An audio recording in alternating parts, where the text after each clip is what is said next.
Welcome to the Fintech Founder Journey podcast, where we explore great fintech products, great fintech businesses, and great fintech leaders. I'm your host, Mike Scott, and I'm also the co-founder and CEO of Nona Digital, an expert firm that accelerates product development for fintech and blockchain scale-ups.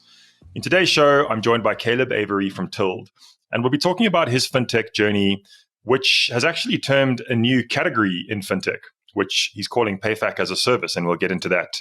His journey is an awesome one, and this episode is sure to be a great one. Today's episode is sponsored by Nona Digital. Working with us to accelerate your fintech product means you get access to our expert product squads that cover development, UI, UX, product ownership, and architecture, and that have been building products together for a very, very long time. You get the benefit of a 40-person studio that is big enough for no key person dependencies to exist, but small enough so that you're always close to one of the principals. And you get the benefit of our reusable component library, which basically means we're often able to build your product faster than anyone else could at a comparable standard. As one of our clients said, Nona is the type of business that paints the back of the wardrobe, because if you want to be the best, that's the kind of thing that you do. To get in touch with one of our principals or myself, head over to nona.digital to book a call directly. And now onto the show. Today, my guest is Caleb Avery, who's an impressive guy.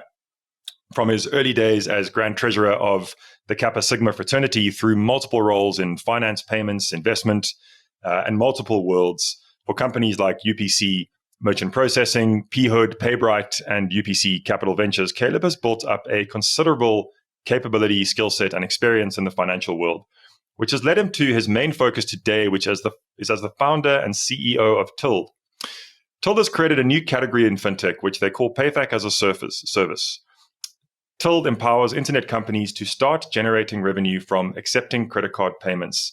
Caleb has got great energy, and this business is taking on some pretty big players, and I'm excited to get into the discussion. Welcome, Caleb. Great to have you on the show. Awesome. Thanks, Mike, for having me today.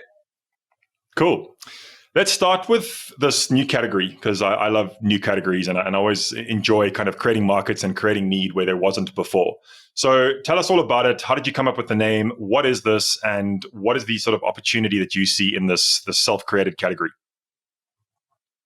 Certainly. For me, I got started in the payment space, going door to door, selling, processing services to small business owners. And as you alluded to, as I was scaling up that business, I started getting brought in on these consulting opportunities for software platforms that were looking to figure out how to monetize the payments that were flowing through their platform.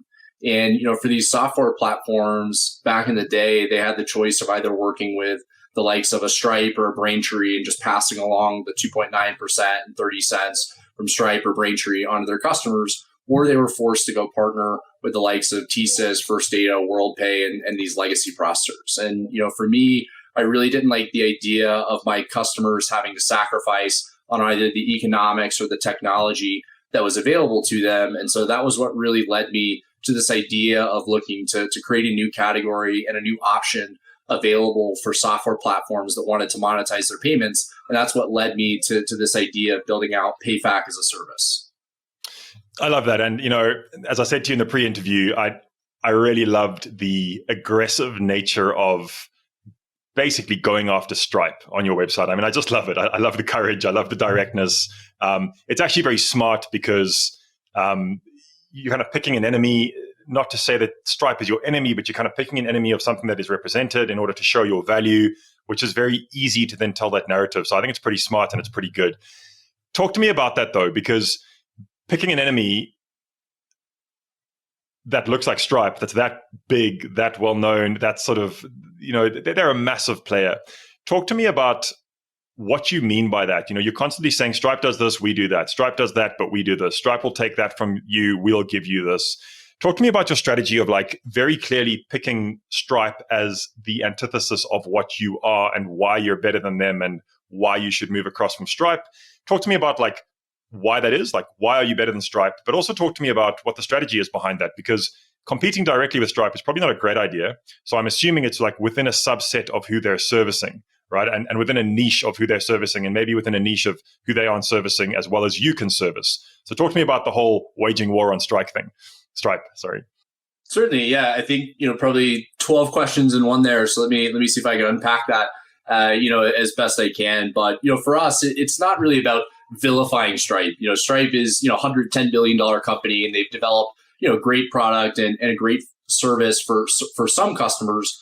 But the reality is they don't have a product that meets the needs of all platforms and all merchants. And we're really there to fill the gap that exists within Stripe's product set. And, for me, I had a lot of experience helping customers that were trying to transition, off of Stripe or Braintree. And so I really understood the need and the problems that customers were experiencing with Stripe. And there were a couple of key areas that, Stripe's solution was falling down. One, I think pretty clearly is on economics. I think most people in the space are familiar with Stripe's business model of 2.9% and 30 cents, to process credit card transactions. And the reality is, they pitch that as the simple, transparent model. But the reality is most platforms and most merchants don't actually understand what it actually costs to process credit card transactions. And, the secret is it doesn't cost 2.9% and 30 cents to process credit card transactions. And so a lot of the companies that we were consulting with were coming to us and basically saying, look,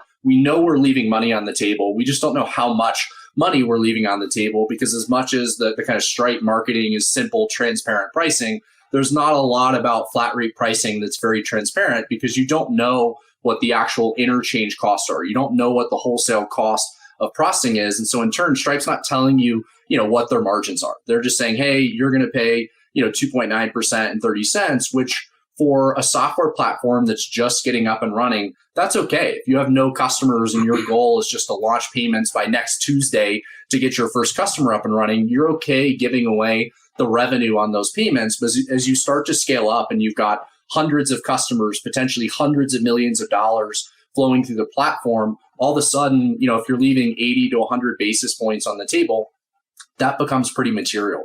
And, our job coming in as that consultant, a lot of what we're doing today is really educating these software platforms to help them understand, what the true cost of accepting, payments actually are. And in most cases, that's like 2 to 2.2% to process, payments. And so you're looking at like 80 to 100 basis points of margin that's available to these software platforms. And so certainly, the economics is a big reason why, platforms are looking to transition off of Stripe, but there's a couple other things. Question?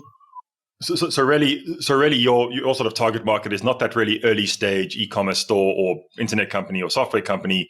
It's really when that line item of commission payments on credit card transactions becomes material, so that 80 to 100 basis points actually translate to significant amounts of revenue being left on the table. Does Stripe focus deeply on that segment within their market, or does Stripe focus more on the earlier stage that you mentioned, or just across the board? Yeah, so when I think about the market for platforms and integrated payments, I typically divide the market into three segments. I think about 0 to 50 million a year in annual processing volume, 50 million to 2 billion a year in annual processing volume, and then north of 2 billion.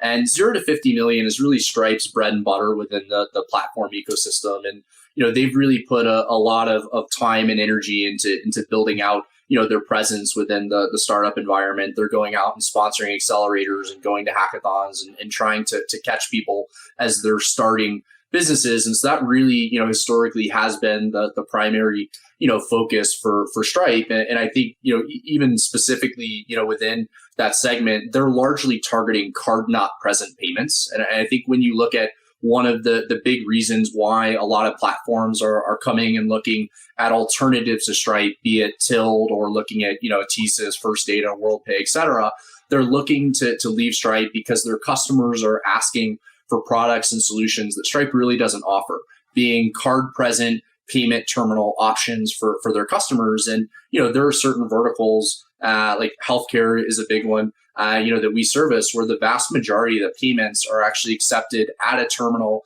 in the physical location, of the doctor's office. And Stripe really has a pretty limited, option in terms of card present terminals that really don't work for the vast majority of platforms. And, if you're a software platform and 80% of your customers' volume goes through a card present terminal and Stripe's not offering you that solution, well, clearly, you've got to look for alternative options. But it makes sense when you look at the ethos of, where Stripe came from and their mantra being, expanding the GDP of the internet. And so that's really where, they put a lot of their focus is on e-commerce businesses and these card not present platforms, helping them scale, which, has turned them into a $110 billion company. And so it's not to say that, the strategy is not working for them. It's just not the perfect solution for every platform, especially as they start to scale beyond that startup phase. And really, for me, that kind of $50 million a year, processing point is typically the point where we start to see customers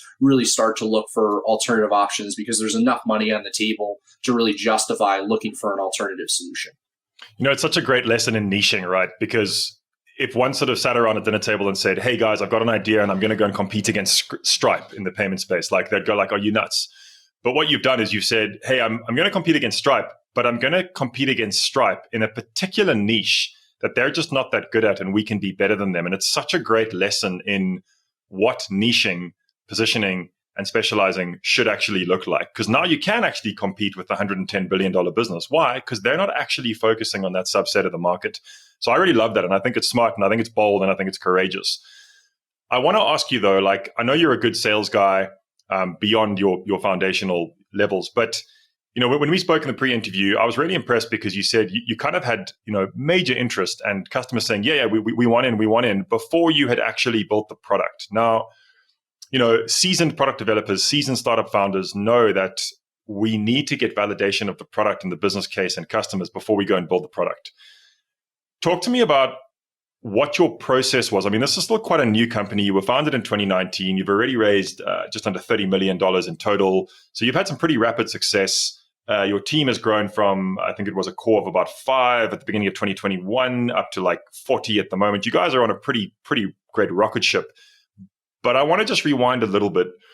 What was your process or your hypothesis or your step-by-step play to go from, hey, I see this opportunity. I think this could actually be a thing that we could build that exists in the world that adds real value, like from that thought to actually putting dollars into somebody's bank account to begin building this product. What was that process from like the idea to actually talking to customers to actually building the product? Like, talk me through that whole experience.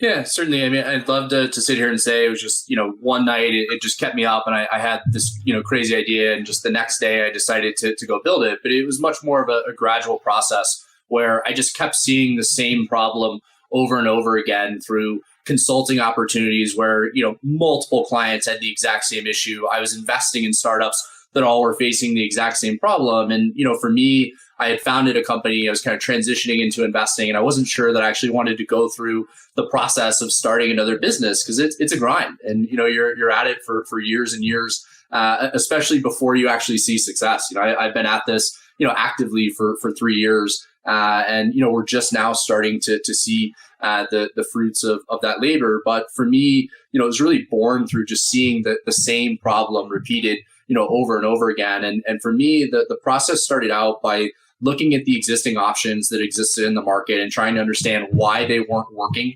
for, the customers that I was consulting with. And so I was really trying to get that deep customer feedback to understand, like, look, there are a couple of companies that are trying to build, solutions to solve this problem. What about those solutions is not working for you? And I think the big insight that I came to and the feedback that I got was that the time to market was just a huge concern for the businesses with the existing options that were taking on average about 6 months and a few $100,000 for these software companies to implement. And so for me, the process was really thinking through, what would I need to do? What are the different elements that I would need to bring together in order to simplify, that existing 6-month process down to initially the goal was a 1-week process. Like that was before we ever wrote a line of code or I invested $1 in the business, it was really this like hypothesis of like, what would I need to do in order to get, the pieces of the puzzle together to be able to launch a software platform in 1 week.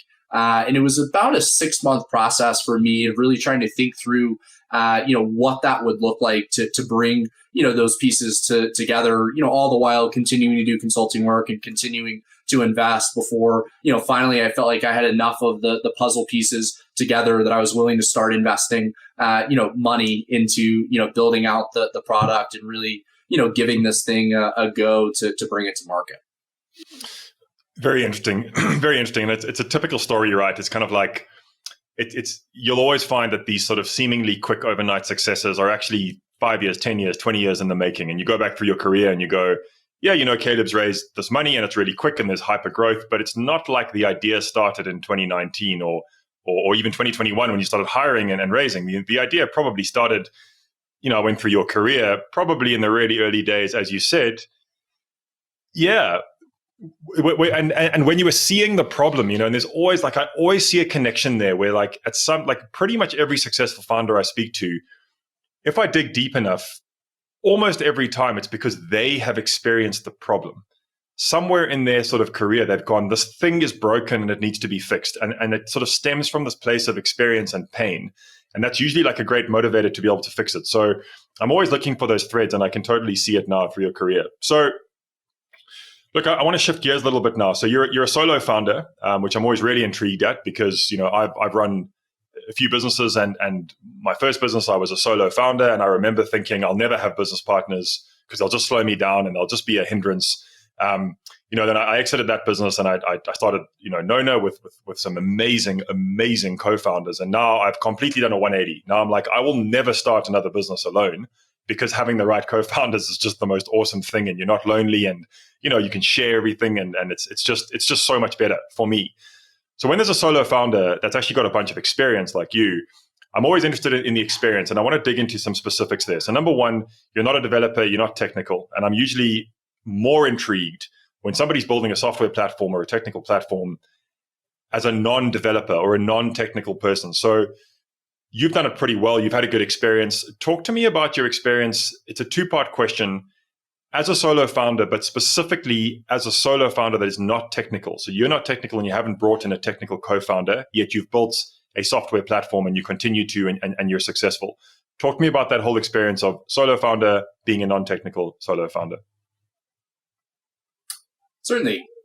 For me in the early days when we got started out, I was initially trying to validate this concept of how do we launch a software platform in about a week? And for me, technology is obviously a big part of how we've solved the problem. You mentioned we've gotten up to about 40 people on the team and probably about 40% of those are engineers. But in the early days, the first year of the business, we were writing code and I had brought in a couple of friends that ran a development agency to write the first MVP. But really the first year of the business was trying to tackle a lot of the legal and regulatory challenges and get banks and, processors and partners on board. And so while I had, a couple of developers writing the first version MVP, I was really trying to tackle the almost seemingly insurmountable challenge of getting banks and, multi-billion-dollar public companies on board with, a crazy new concept, crazy new idea. And so for me, a lot of that first year was trying to chip away at the biggest challenges that even if we wrote the best software in the world, if I wasn't able to tackle these legal and regulatory challenges, the business was never going to be able to get off the ground. And, for me, I was putting a lot of my own money into building this out. And so, didn't want to have this massive team while I was going through what I wasn't sure how long it was going to take to overcome, the legal and regulatory challenges to get, what we were doing off the ground. But as I started to see light at the end of the tunnel, okay, I'm starting to get the partnerships in place, that the legal, pieces are coming together. I knew the next step for us was we were going to need to go raise, proper venture capital funding to get the business, set up and get it launched. And I knew venture investors weren't going to be excited about coming and investing in a team that didn't have any full-time, software engineers that were calling ourselves, software business. And so we initiated the search for a VP of engineering. This is probably 4 or 5 months before we were going out to raise, a round of venture funding. And we were fortunate enough to find a fantastic VP of engineering who has come on board and just been an absolute rock star for us, building out an incredible organization and really, helped turn Tilt into the business that it is today. Yeah, it's so critical, as a non-technical founder, you've got to be amazing at something. And it sounds like in your case, you're the subject matter expert in the business, but also you're very, very strong with business development. Now, there's 2 things that I want to talk about here. Number one, in the pre-interview, I asked you what you love to talk about and what you're really good at. And you said, Mike, I'm really good at sales. And you said something almost in passing, which is really important. mainly for the listeners. And I just want to share what you said. You said, I was doing my first sales job when I was 19, knocking on doors, being told no all the time, and getting pretty used to being rejected. And, it's such a critical thing, especially in the current kind of environment that we're in, that when you're building a startup, when you're building a fintech, when you're doing this really hard thing, especially in your case, trying to sell to banks, I mean, the most difficult and slow moving organizations that there are, you really need to have that kind of, asbestos skin that just is like, you can just take no 25 times a day, but they're still just cool. I'm going to get up and do it again tomorrow because I believe in the product and I know that I can get this right. And, one of my previous guests who's got an incredibly successful fintech that's scaling at a rate of knots, pegged to be a unicorn quite soon. I can't remember the exact numbers, but he said to me, Mike, I asked him about his fundraising experience. And I was like, how much time did you spend on the pitch deck and the whole sort of nuancing it? And he said, Mike, I had pitched, I think he pitched something like 280 times before he got his first investment. And he said, my theory on this is like, I can sit and spend time on the deck and make it amazing, or the deck can be like, okay.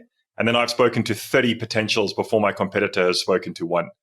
And it was really interesting because on the one hand, you don't want to just sort of spray and pray. But on the other hand, that kind of like, extremely thick skin in terms of rejection and just continually seeing an opportunity is such a critical piece of a founder, especially if there isn't a non-technical co-founder. So it's just a point I wanted to make more for the listeners.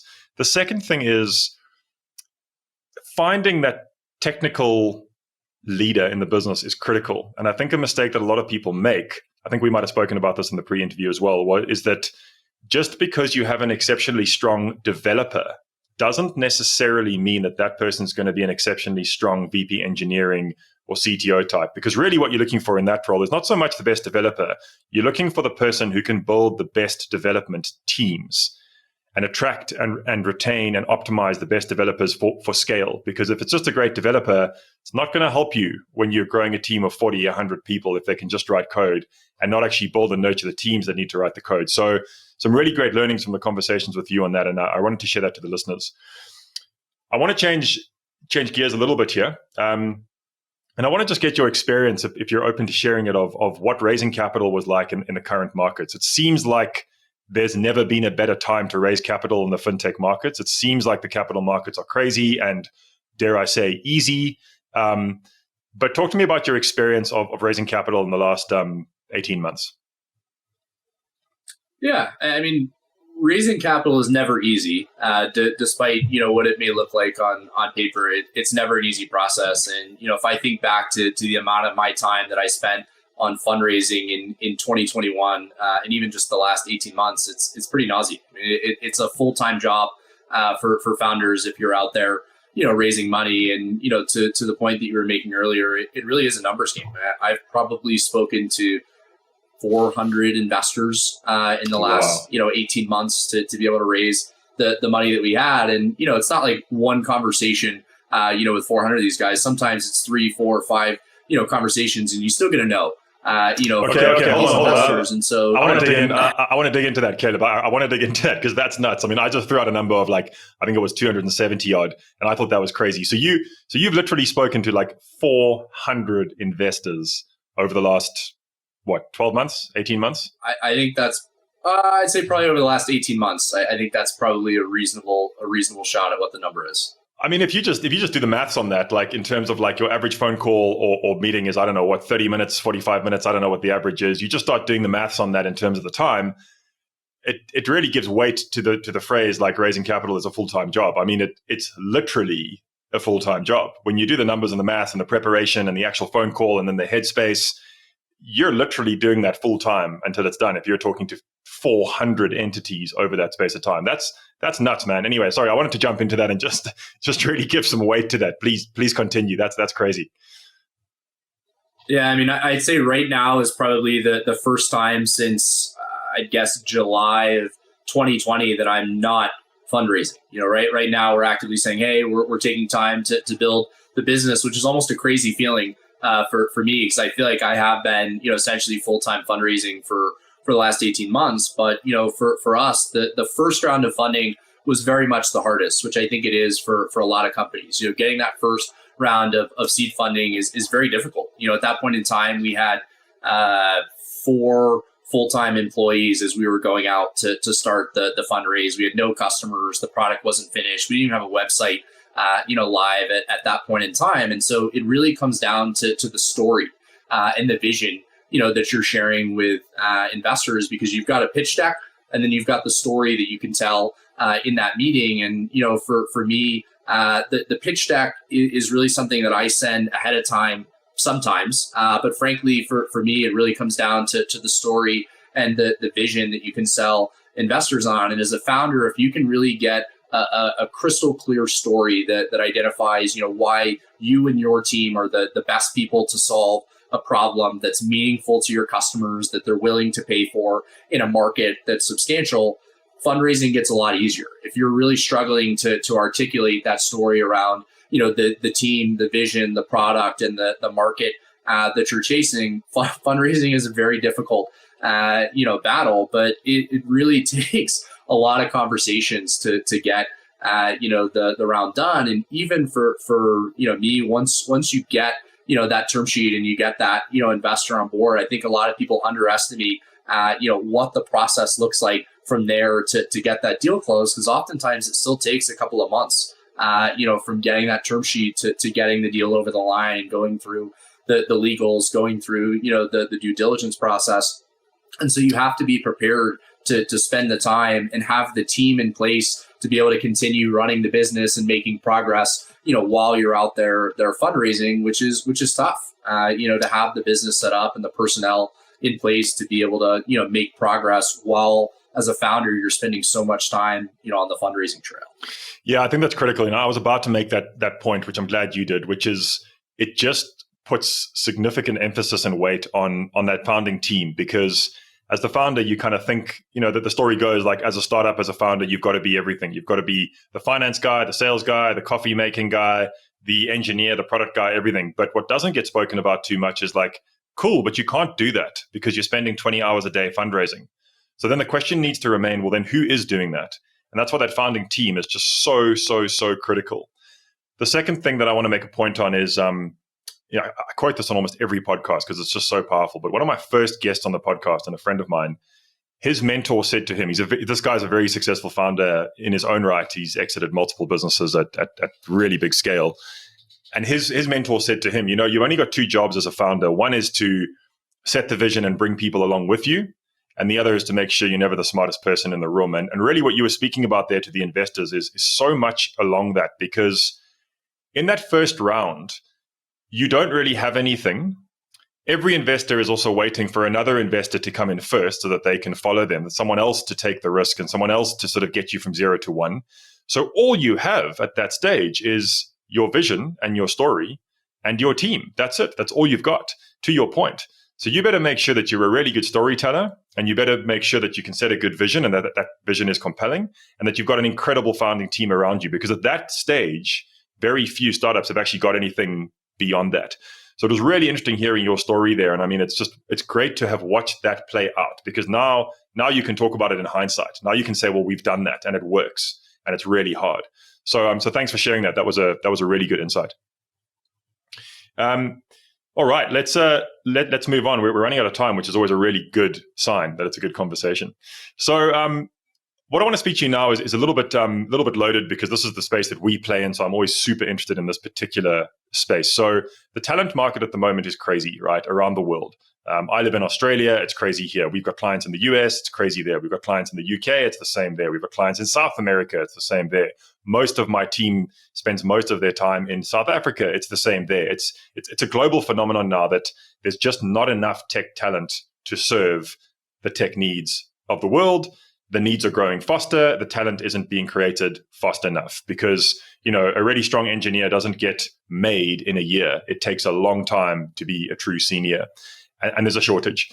What I want to ask you is a 2-part question, but I'll ask you the first question soon. Just really simply as an across the board question, how are you finding the talent market at the moment? You guys are well capitalized now, so you can probably pay reasonable competitive salaries now. In the early days, you probably couldn't. It's a typical story. Now you've got some cash, you've got some runway, you can pay salaries, but you've still got to attract this talent to your business.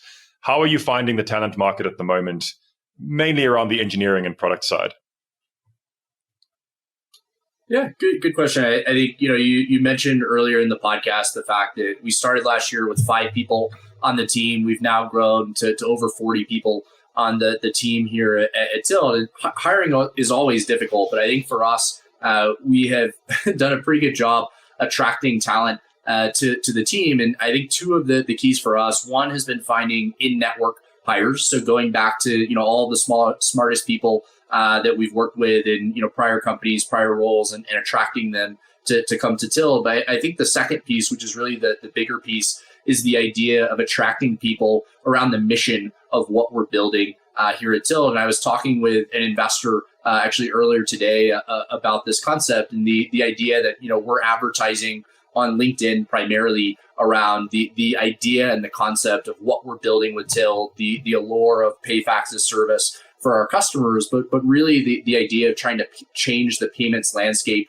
for the better. And so a lot of the content that we're putting out, going after Stripe, going after WorldPay, is calling out some of the things that we take exception to within the payment space, and we're trying to do it better and really change the landscape in a meaningful way. And I think we have found people that are excited about the idea of coming in and being able to make a difference within pretty large piece of the payments landscape by coming on board with Till. Certainly being a well-capitalized company helps, but I think that the mission-driven focus of what we're building is a huge part of why we've been able to attract a lot of top talent in very tight job markets. Yeah, absolutely. When talent can earn well anyway, the discussion is not so much about money. There's like a table stakes salary discussion that has to happen, and maybe options or ESOPs or whatever, however it works. You got to pay well, but that's table stakes, right? That's not actually why top talent is moving. Beyond that, it's like, okay, that box is checked. Let's talk about the opportunity. And you're totally right. That opportunity is more about what difference can I make? What's the purpose here? Am I contributing to a bigger mission? What's the mission? Is that mission worthwhile? And that's what we're seeing, is that the companies that are having success are getting that right. And, I just want to say for the listeners, hiring through the networks is, it sounds easy, but it's such a win, because you're also not paying recruitment fees, which can be very substantial when you're doing it at scale. And you're bringing across a sort of trusted environment from the beginning. You're also bringing a little bit of an integrated environment before that, because by definition, it's through networks. So they're people that have worked with other people. So look, it's easier said than done. Don't want to oversimplify it. It's still very difficult to hire within networks, but it can really be a bit of a superpower, provided you've got that amazing story beyond just like, hey, we're going to pay you well, because that's just not enough anymore. It really isn't. So a great share there. So look, we can't speak about fintech. Sorry, I think just one other thing to add, specifically around like engineering and product talent. One of the things that we've done that I think has really attracted a lot of developers and product talent to the Tilt team is offering them a challenge. And a lot of the people that we've been able to attract from in-network have gone through, acquisitions where, they were with a startup, very exciting environment, and they get bought by, private equity or public company, and they kind of settle in to doing the same thing every day. And all of a sudden they've got 800, 1,000 people, on the team, and they're not challenged in their day-to-day environment. And for a lot of engineers, they get to this point where they're just bored. And so we're offering them the ability to come into our environment and solve interesting problems, and write code that makes a difference, for what we're doing with the business. And I think that's been something that we've seen be tremendously exciting for very experienced engineers that are just tired of, doing the same thing and just fixing bugs, on a day-to-day basis, that want to come in and write code and, solve problems. Yeah, 100%.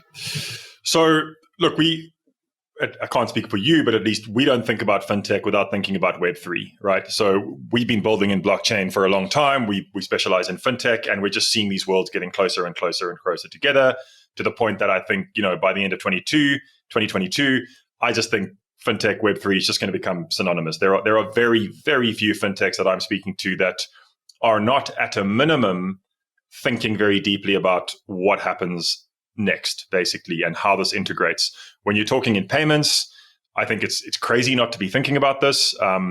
Just to temper that a little bit, I'm not suggesting that if you're in payments, you should be in Web3 and you should be incorporating it. I'm just saying we should be thinking deeply about it, right? So it's sort of this question that's emerging, like, when are you ready to actually integrate Web3? So I'm always interested to speak to people like yourselves on the ground, actually doing the thing, actually working in payments, actually thinking about, okay, beyond the hype, beyond the buzz, beyond the next crypto meme coin, what's the actual utility for me in my business? So when I say to you Web3, blockchain, decentralized payments, stable coins, all of these buzzwords, all of these things that I think are amazing, but also widely misunderstood. What are you thinking about in this context as, a man on the ground actually doing this stuff, looking at this with a very critical lens, critical thinking, first principles thinking? How are you seeing Web3? What are you thinking about when I say that? Talk to me about sort of your view, your strategy, your observation. Yeah, great question. I think, to your point, it's all around us. You read stories every day about, what's happening in DeFi, what's happening in Web3, what's happening in crypto. And, for us, I think it's definitely something that we're tracking and keeping an eye on, at least from my seat and where I sit today. I think it's really a matter of timing. And for me, I don't personally believe that over the next 12 months, you're going to have consumers demanding merchants that are going to have the ability to accept Bitcoin and Ethereum directly. And we chatted a little bit about this, in our conversation yesterday, where you're starting to see the likes of Visa coming in and giving you the ability to pay with crypto. But from a merchant's perspective, they're really still just accepting, Visa as a currency. And I think what will be really interesting is to see how, traditional finance merges with Web3. Because I think a lot of the people on the leading edge of Web3 are trying to say that it's this replacement to the existing, financial system. And I think for a number of reasons, you're not going to see that. You're going to see this convergence of traditional finance and of, Web3, where the large incumbents are going to try and find a way to get access, to the piece of the pie. And so for us, certainly something that we're tracking. And, you have to imagine in the next, 24, 36 months, it'll be a part of our business, but, we'll be responding to market and consumer demand and really waiting for consumers to be demanding, merchants accepting payments, which will start to drive, infrastructure providers like ourselves to really be forced to listen and provide, solutions for these alternative payment methods. Yeah, 100%. I think it's a very measured and sensible approach. And I think, maybe something that a lot of people don't understand as well is that it's not just about the product and the fit. I think, it's all about talent attraction. Once you've got product market fit, once you've got the sort of right structures in place, it's really about talent, right? We've got to get the best possible talent into our businesses to build the best possible products and to deliver them in a way that is in as high a value as possible.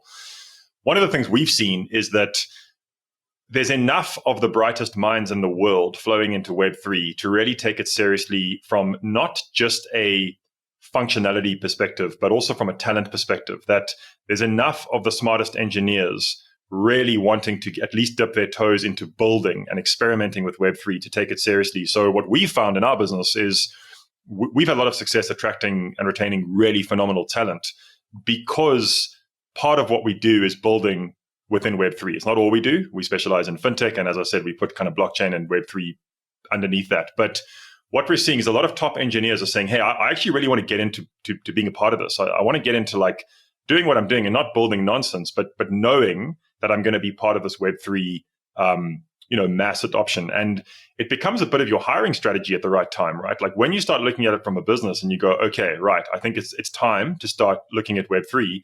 You suddenly actually opening up your recruitment opportunity and your talent acquisition in a much more attractive way to the right people and to a much broader market. So we've seen that it's actually being used as a bit of a strategy for recruitment as well across the world when the company is ready. And we are so early. We are so early in this still. There's no rush to do it.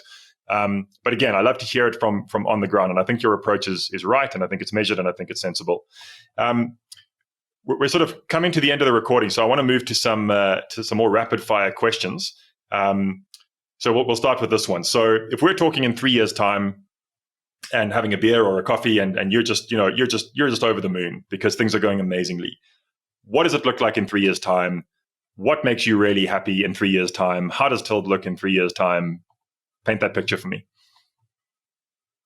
Yeah, fantastic. I think for us, a lot of it comes back to the team. And, right now sitting at 40 people, I think expecting to end this year, somewhere around 120 people, and 3 years from now, I imagine well north of 500 people on the team. And for us, when we look at the core product offering that we have today, the concept is, PayFac as a service. And as I start to think about, the world of payments and what we can do with the team and the technology that we have available, there's a couple of, exciting developments that I'm certainly spending a lot of my time, thinking about. And 3 years from now, I think, we start to launch additional products like integrated lending solutions for software platforms to be able to offer, lending solutions to their customers. And then the big one for me, I came from the ISO world, where ISOs are going out, door to door selling, credit card processing services to small business owners. And today there's not a PayFac enabled solution for these ISOs and agents to be able to go out and, sell solutions directly to merchants. And that's something that, over the next 3 years, we are certainly going to be, opening up, that Pandora's box, if you will, to enable our solution to really go disrupt the legacy processors and these ISOs directly, which, certainly something that I'm excited about. And I think the rest of the team is pretty excited about that direction that we're headed as well. Yeah, love it. Exciting. Huge growth prospects. Love the ambition. And it looks like you're on that journey. What is your biggest challenge or fear in business? What is the biggest challenge for us? I think distribution is certainly something that I spend a lot of my time thinking about. The first company that I built out was hiring individual sales agents, going door to door, to scale up that business. And it's a pretty long road to be able to scale that up. And so, for me, as I start thinking about what we're building here at Tilt, the biggest challenge for us and the thing that I spend a lot of my time on is really thinking through, how do we create the most distribution for what I think is a phenomenal product and a revolutionary, technology, but getting it into the hands of as many software companies as we can. The focus for me is on, as many different points of distribution as we can to get that technology out there. What advice would you give to your 20-year-old self? Advice to my 20-year-old self. I would, for me, I think there are times that I wish that I'd gotten out of door-to-door sales sooner. But, for me, I think it's more about just enjoying the journey and trying to think about all of the challenges that I had as experience all along the way. Because I think, when you're 20 and you're going door to door and you're selling payments, it's easy to kind of get down on yourself. But all of those experiences that I had, led me to where I am today. And so, just telling myself to enjoy the ride and just know that, all those tough days, out there on the road are really kind of leading to something, bigger as time goes on. Yeah, totally agree. What content are you consuming currently? What content am I consuming? For me, LinkedIn is really one of the only platforms, that I leverage. And so for me, it's following, a lot of our competitors, looking at the blogs that our competitors are putting out, that the big, companies are putting out, the content that Stripe's putting out, and really trying to be a student of the market and really understand, what's happening within the space, what's happening, within the ecosystem, and try and keep, finger to the pulse on what's happening within payments and fintech, ecosystem. And so for me, I read a lot more like short form, blog content than I necessarily do, books and audio books and things like that.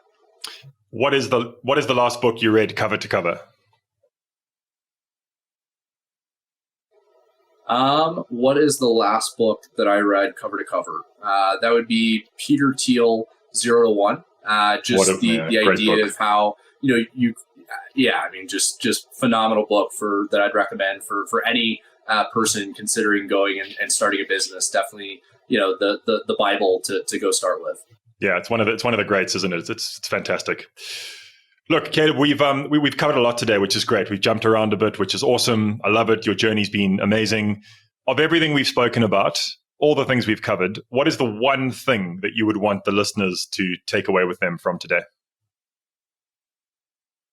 I think one of the big things that we talked about a lot was the idea of, rejection and just continuing to grind.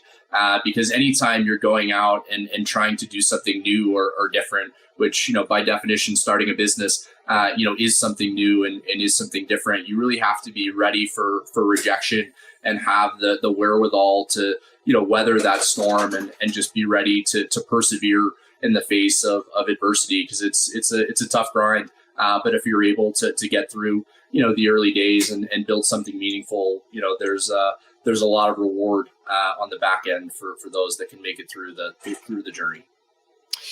Caleb, it's been great. It's been inspiring. It's been educational. Definitely going to keep following your journey. I think this is a company to watch. Do you like to be contacted or followed? And if so, how can the listeners best contact or follow you? Certainly. So, website's always a good place to start. www.tilled.com. That's TILLED. I am very active on LinkedIn, so certainly follow me on LinkedIn. You can follow Tilled, the company, as well on LinkedIn, and then you can find us at GetTilled on Twitter. Brilliant. Caleb, thanks for making the time. Really appreciate it. I got a lot of value from today's conversation. Thanks for being on the show and for sharing your story. Awesome. Thanks so much, Mike. I really enjoyed the conversation today. Really appreciate it. To the listeners, I hope that you got some value from today's episode with Caleb Avery from Tilled. I sure did. I think my main takeaways from today are just, it's ingrained in my head, 400 conversations with investors. That's just crazy dedication, crazy commitment, asbestos skin. That's what it takes. You've got to just believe in your vision and you've got to be just knocking that down. I think the other thing that I've taken from this is it was a passing comment, but become a student of your market. Become an expert of your market. Read every day what's happening in your market. Become the person that knows the most about your market, and the rest will follow. And that combination, I think, is deeply, deeply powerful of strong subject matter expertise and market knowledge combined with complete conviction and dedication in your product and the ability to knock on 400 doors until you get that right. I absolutely love that. Thanks for listening to the show. And if you'd like to discuss accelerating your fintech or blockchain project with us, you're welcome to book a call with me or one of our principals on our website, www.nona.digital. And I'll be back next week with another episode to explore the Fintech Founder Journey.